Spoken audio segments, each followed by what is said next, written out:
నమస్తే, welcome to Suman TV. Hernia operation కోసం వెళ్తే కిడ్నీ మాయం చేసిన సంఘటన సికింద్రాబాద్లోని ఓ హాస్పిటల్లో జరిగింది. అయితే ఒక రోగం వచ్చిందని చెప్పి దాని ట్రీట్మెంట్ కోసం వెళ్తే శరీరంలోని ఒక భాగమే మాయమైపోయిన పరిస్థితి. దీంతో ఆ పేషెంట్ ఏం చేయాలో అర్థం కాక కోర్టును అయితే ఆశ్రయించిన పరిస్థితి.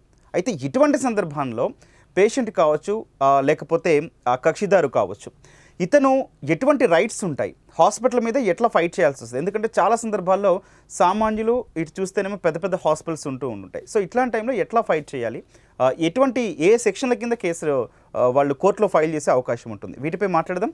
ప్రస్తుతం మనతో పాటు ఉన్నారు ప్రముఖ అడ్వకేట్ పూజారి నాగేశ్వరరావు గారు. నాగేశ్వరరావు గారు నమస్తే అండి. సార్, అసలు వార్త వింటే ఫస్ట్ భయం కలిగింది. హెర్నియా ఆపరేషన్ కోసం వెళ్తే కిడ్నీ మాయం చేసేసిన సంఘటన. సార్, అతను నిజంగా తేరుకొని హాస్పిటల్ మీద కేసు వేసిన సందర్భం సార్. సో ఆ టైంలో ఏ సెక్షన్లు వర్తిస్తాయి, అతను ఫస్ట్ కేసు ఎట్లా ఫైల్ చేయాలంటారు? జనరల్గా ఏంటంటే మనకు ఆరోగ్యం బాగాలేనప్పుడు హాస్పిటల్కి వెళ్తూ ఉంటాం జనరల్గా. సో హాస్పిటల్కి వెళ్ళినప్పుడు ఏంటంటే వాళ్ళు సరైన ట్రీట్మెంట్ ఇవ్వాల్సిన బాధ్యత హాస్పిటల్ వాళ్ళకు ఉంటుంది, డాక్టర్స్ కానీ హాస్పిటల్ కానీ.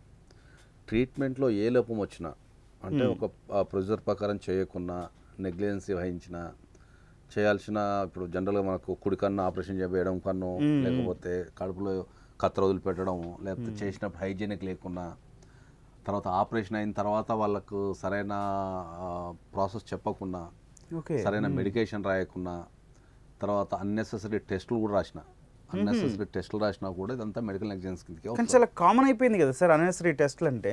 కామన్ అంటే వాళ్ళు ఏం చేస్తారంటే అక్యురసీ కావాలి కదా, ఎగ్జాక్ట్లీ ఏంది ఉంటుందో మేము మెడికేషన్ రాస్తామని వాళ్ళు అంటారు. జనరల్గా టెస్ట్లు అనేటివి వాళ్ళు తక్కువ టెస్ట్లతోని వాళ్ళు చేయగలిగితే బెటర్, అది జనరల్గా ఇప్పుడు కూడా. సో అన్నెసెసరీ టెస్ట్ చేసినా, లేకపోతే అన్నెసెసరీ సర్జరీ చేసినా, కావాలని సర్జరీ చేసినా, ఈ మెడికల్ నెగ్లిజెన్స్ ఇట్లా చాలా సందర్భాల్లో ఉండిపోతుంది. ఓకే. సో ఎక్కడైతే ఒక మెడికల్ నెగ్లిజెన్స్ జరుగుతుందో వాళ్ళ మీద మనం ప్రధానంగా కన్జ్యూమర్ ఫోరంకి వెళ్ళి మనం కేసు పెట్టే అధికారం మనకు ఉంటుంది. ఓకే. ఫస్ట్ మెడికల్ నెగ్లిజెన్స్ జరిగినప్పుడు మనం 3 రకాల చర్యలు తీసుకోవచ్చు. ఒకటి కన్జ్యూమర్ ఫోరంలో వేసుకొని కాంపెన్సేషన్ పొందటం. రెండోది మెడికల్ కౌన్సిల్ ఆఫ్ ఇండియాకి కానీ మెడికల్ కౌన్సిల్ ఆఫ్ స్టేట్, అంటే ఇప్పుడు మెడికల్ కౌన్సిల్ తెలంగాణకు మనం కంప్లైంట్ ఇచ్చి వాళ్ళ మీద చట్టపరమైన చర్యలు తీసుకునేటట్టు, వాళ్ళ ప్రొఫెషన్ మీద తీసుకునేటట్టు చేయొచ్చు. మూడోది వాళ్ళ మీద క్రిమినల్ కేసు కూడా పెట్టచ్చు. క్రిమినల్ కేసు పెట్టి మెడికల్ నెగ్లిజెన్స్ మీద క్రిమినల్ కేసు కూడా పెట్టచ్చు. సో ఎక్కడైతే ఒక మెడికల్ నెగ్లిజెన్స్ జరిగిందో ఆ వ్యక్తికి 3 రకాల రెమెడీస్ ఉంటాయి, ఇవి 3. సో మనకి ఇప్పుడు ఏమైతే ఉంటుందంటే కన్జ్యూమర్ ఫోరంలో కనుక వేసుకుంటే మనకు అక్కడ కాంపెన్సేషన్ వచ్చే అవకాశం ఉంది. సార్, ఇప్పుడు ఈ కేసు విషయానికి వద్దాము. తనకి జరగాల్సిన ఆపరేషన్ హెర్నియా, కానీ కిడ్నీ మాయం అయిపోయింది అని కోర్టు కూడా తీర్పు ఏమిచ్చిందంటే ఓ 30 లక్షల రూపాయలు పరిహారం ఇవ్వండి అని. కోర్టు హాస్పిటల్ మీద కేసు ఫైల్ చేయలేదు. మీరు చెప్పిన 3 సందర్భాలు ఏవైతే 3 సందర్భాలు ఎవరు చేయాలి? పార్టీ చేసుకోవాలి. కోర్టు ఎందుకు చేస్తుంది? నువ్వు కోర్టుకి వెళ్ళి ఇప్పుడు కన్జ్యూమర్ ఫోరం ఉందనుకుందాం, కన్జ్యూమర్ ఫోరంకి వెళ్ళి నాకు నష్టపరిహారం ఇవ్వు అని అడుగుతావు అంతే. అప్పుడు నష్టపరిహారం ఇవ్వాలా వద్దా, అక్కడ మెడికల్ నెగ్లిజెన్స్ జరిగిందా లేదా, ఇవి కోర్టు పరిశీలించి నువ్వు కోర్టుని ఏదైతే అడుగుతావో అదే ఇస్తుంది కోర్టు. అంతకుమించి ఎక్కువ ఎందుకు ఇస్తుంది? సో కన్జ్యూమర్ ఫోరంకి ఉన్న అధికారాలు ఏముంటాయి? నువ్వు వాడికి వెళ్ళి నాకు నష్టం జరిగింది, నాకు నష్టపరిహారం ఇవ్వండి అంటే కోర్టు వెరిఫై చేసి ఆ నష్టపరిహారం ఇవ్వాలా వద్దా చెప్తుంది. అంతే తప్ప ఇంకా మిగతా విషయాలలో కన్జ్యూమర్ ఫోరంకి ఏం సంబంధం ఉంటుంది? కానీ ఎటువంటి ఎవిడెన్స్ సమర్పించాల్సి ఉంటుంది సార్ కోర్టుకి?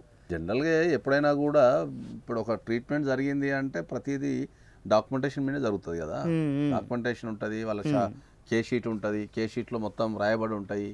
Before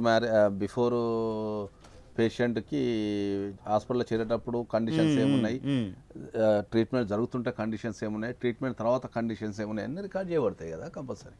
so that is the evidence. Sir, ఎవరైతే పార్టీ ఉన్నారో, ఎందుకంటే తనకు ట్రీట్మెంట్ చేసిన డాక్టర్ ఒకరు ఉంటారు, ఆ హాస్పిటల్ మేనేజ్మెంట్ వేరే వాళ్ళు ఉంటారు. ఇతను వెళ్ళి మామూలుగా కేసు పెట్టే ముందు వెళ్ళి కామన్గా తను పోరాటం చేయొచ్చో లేకపోతే వాళ్ళని అడగొచ్చో, కానీ సమాధానం చెప్పేవాళ్ళు వేరే ఉంటారు కదా సార్. ఇటువంటి టైంలో కోర్టు లేకపోతే మీలాంటి అడ్వకేట్స్ కానీ ఏ అంశాలను పరిగణలోకి తీసుకుంటారు? హాస్పిటల్ మేనేజ్మెంట్నా లేదా సర్జరీ చేసిన డాక్టర్నా? ఇద్దరు వస్తారు. ఓకే. సర్జరీ వస్తారు, మేనేజ్మెంట్ వస్తుంది, ఇద్దరు వస్తారు కంపల్సరీ. ఎందుకంటే ఇప్పుడు డాక్టర్ ఏడా పని చేస్తున్నాడు? మేనేజ్మెంటే కదా. ఇప్పుడు ఒక హాస్పిటల్ మీద మనం కేసు వేయాలి అన్న, ఒక హాస్పిటల్ మీద పోయి ట్రీట్మెంట్ తీసుకున్న తర్వాత కేసు వేయాలి అంటే హాస్పిటల్ పేరు రాయాల్సి వస్తుంది, డాక్టర్ పేరు రాయాల్సి వస్తుంది, 2 రాయాల్సి వస్తుంది. సో ఇద్దరు management and at the same time the doctor also liable for it. Sir, ఎందుకంటే ఈ వీడియో చూసిన తర్వాత మీ నెంబర్కి కాల్ చేస్తూ ఉంటారు, ఎందుకంటే చాలా తక్కువ మందికి మాత్రమే వీటి మీద అవగాహన ఉంటూ ఉంటుంది సార్. సో ఎవరైతే అతను కక్షిదారు అంటే దానికి సంబంధించిన పార్టీ ఉన్నారో ఇప్పుడు కేసు పెట్టాలి అనుకుంటున్నారు, సో తను మీకు కాల్ చేసినప్పుడు మీరు ఏ వివరాలు అడుగుతారు? ఎవరైనా జరిగిన ట్రీట్మెంట్కి సంబంధించిన వివరాలే అడుగుతాం మనం. ఏం ట్రీట్మెంట్కి వెళ్ళారు, వాళ్ళు ఏం అడ్వైజ్ చేశారు, వాళ్ళకి ట్రీట్మెంట్ సరిగ్గా అందిందా లేదా, ఓవరాల్గా మనం ఏం చేస్తామంటే మెడికల్ నెగ్లిజెన్స్ అనేది జరిగిందా లేదా అనేది మనం పరిశీలిస్తాం. ఓకే, ఒకవేళ నెగ్లిజెన్స్ జరిగింది, దీనివల్ల పేషెంట్కి అన్యాయం జరిగింది, లేకపోతే పేషెంట్ ఇబ్బంది గురయ్యాడు, పేషెంట్కి దానివల్ల ఇంకా ఇతరత్ర హెల్త్ సమస్యలు వచ్చినాయి అనుకుంటే మనం డెఫినెట్లీ అక్కడ మెడికల్ నెగ్లిజెన్స్ జరిగినట్టే కదా. సో ఎప్పుడైతే మెడికల్ నెగ్లిజెన్స్ జరుగుతుందో వీ హ్యావ్ ఆల్రెడీ 3 రెమెడీస్ ఉన్నాయి మనకు క్లియర్గా. పోలీస్ స్టేషన్లో కంప్లైంట్ ఇచ్చి ఎఫ్ఐఆర్ చేయించవచ్చు, రెండోది నువ్వు కన్జ్యూమర్ ఫోరంకి వెళ్ళి కేసు పెట్టచ్చు, కాంపెన్సేషన్ అడగచ్చు, మెడికల్ కౌన్సిల్ ఆఫ్ ఇండియాకి కానీ medical council of state of తెలంగాణకు కూడా మీరు ఇచ్చుకోవచ్చు. ఒక చిన్న సెన్సిటివ్ పాయింట్ కూడా మీరు చెప్పాలి. తనేమో పేషెంట్ సార్, తను కోర్టుకి వచ్చి తిరిగే కండిషన్స్ చాలా తక్కువ ఉంటాయి. తను కేసు పెట్టిందేమో ఒక హాస్పిటల్ మీద లేదా డాక్టర్ మీద అనుకుందాం, సర్జరీ చేసిన డాక్టర్ మీద అనుకుందాం. సో ఇతను తిరగలేని సందర్భాలే ఎక్కువ ఉన్నప్పుడు కేసు నిలబడే ఛాన్సెస్ కూడా ఉంటాయా? కేసు ఎప్పుడైనా కూడా ఎక్కువ శాతం అడ్వకేట్ మీద ఆధారపడి రన్ చేస్తారు. ఓకే, పార్టీస్ అనేది తక్కువ సందర్భాల్లో లిమిట్ చేసుకోవచ్చు, విజిటింగ్స్ అనేవి లిమిట్ చేసుకోవచ్చు. ఓకే, ఆ వెసులుబాటు ఉంటుంది ఉంటుంది, ఎందుకుండదు. కాబట్టి ఎక్కువ కేసు అనేది ఎక్కువ అడ్వకేట్ మీద ఆధారపడి ఉంటుంది. ఎందుకంటే అడ్వకేట్ యొక్క స్కిల్స్, తర్వాత అడ్వకేసీ యొక్క ఎక్స్పర్ట్ కానీ దాన్ని చేసే విధానం కానీ అది ఎట్లా ప్రజెంటేషన్ చేస్తారు, ఎవిడెన్స్ ఎట్లా ప్రూవ్ చేయగలుగుతారు దాని మీద కేసు ఎక్కువ ఆధారపడి ఉంటుంది. ఓకే, సో ఎప్పుడైతే ఒక మంచి అడ్వకేట్ మీరు పెట్టుకోగలుగుతారో కేసు మీకు మంచి చేతిలో ఉన్నట్టే. అంటే అడ్వకేటే చాలా కీలకం ఎక్కడైనా అంతే కదా. Right sir, okay sir, thank you.